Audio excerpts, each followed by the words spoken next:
اسی لفظ سے سبحان سے 3-4 حدیثیں میرے ذہن میں آ رہی ہیں۔ حضرت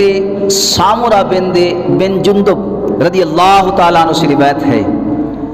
اور صحیح مسلم کی حدیث ہے کہ میرے کریم آقا صلی اللہ علیہ وسلم نے فرمایا کہ افضل کلمات 4 ہیں۔ ایک روایت کے اندر ہے کہ میرے کریم آقا صلی اللہ علیہ وسلم نے فرمایا کہ اللہ کریم کو 4 کلمات بہت پسند ہیں۔ فرمایا وہ چار کلمات یہ ہیں کہ سبحان اللہ والحمد للہ ولا الہ الا اللہ واللہ اکبر۔ صحیح مسلم کی حدیث ہے اور صحیح مسلم کی حدیث دوسری حدیث، اس کے راوی حضرت ابو ہریرہ رضی اللہ تعالیٰ عنہ ہیں۔ میرے کریم آقا صلی اللہ علیہ وسلم نے فرمایا کہ یہ 4 کلمات مجھے اتنا پسند ہیں کہ ہر اس چیز سے زیادہ پسند ہیں جس پر سورج طلوع ہوتا ہے۔ علماء نے کنایتاً اشارتاً بتایا کہ آقا کریم صلی اللہ علیہ وسلم کے کہنے کا مقصد یہ ہے کہ اللہ کریم نے جتنی بھی مخلوقات بنائی ہے ساری مخلوقات سے ہر چیز سے زیادہ پسند رسول اللہ صلی اللہ علیہ وسلم کو یہ 4 کلمات ہیں، سبحان اللہ والحمد للہ ولا الہ الا اللہ واللہ اکبر۔ یہ لفظ سبحان کی وضاحت کر رہا ہوں اور لفظ سبحان پر وضاحت ہو رہی ہے، گفتگو ہو رہی ہے۔ تیسری حدیث یہ بھی صحیح مسلم کی حدیث، حضرت ابو ہریرہ رضی اللہ تعالیٰ عنہ فرماتے ہیں کہ رسول اللہ صلی اللہ علیہ وسلم نے فرمایا کہ جو شخص یہ 2 کلمات دن کے اندر 100 مرتبہ پڑھے،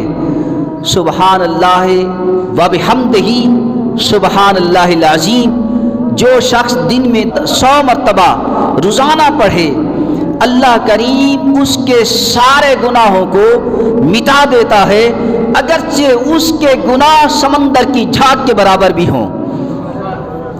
حدیث پاک ہے، صحیح بخاری، صحیح مسلم، صحیح بخاری کی آخری حدیث، کسی کے پاس صحیح بخاری ہو تو جا کر آخری حدیث پڑھے۔ حضرت ابو ہریرہ رضی اللہ تعالیٰ عنہ راوی ہیں، فرماتے ہیں کہ کلمتان خفیفتان علی اللسان ثقیلتان علی المیزان حبیبتان الی الرحمن سبحان اللہ و بحمدہ سبحان اللہ العظیم۔ میرے کریم آقا صلی اللہ علیہ وسلم نے فرمایا 2 کلمات ایسے ہیں جو زبان پر تو بہت سارے ہلکے ہیں لیکن وزن میں بڑے بھاری ہیں اور اللہ کریم کو بہت زیادہ پسند ہیں۔ پھر میرے آقا کریم نے یہ پڑھا سبحان اللہ و بحمدہ سبحان اللہ العظیم۔ اور حضرت جابر رضی اللہ تعالیٰ عنہ سے روایت ہے، ترمذی شریف کی حدیث، مشکوٰۃ شریف کی حدیث، حضرت جابر رضی اللہ تعالیٰ عنہ فرماتے ہیں کہ رسول اللہ صلی اللہ علیہ وسلم نے فرمایا کہ جو شخص محبت اور لگن کے ساتھ یہ 2 کلمات پڑھتا ہے سبحان اللہ و بحمدہ سبحان اللہ العظیم، بندے کے ان کلمات پڑھنے سے اللہ کریم اس شخص کے لیے جنت میں کھجوروں کا باغ لگا دیتا ہے۔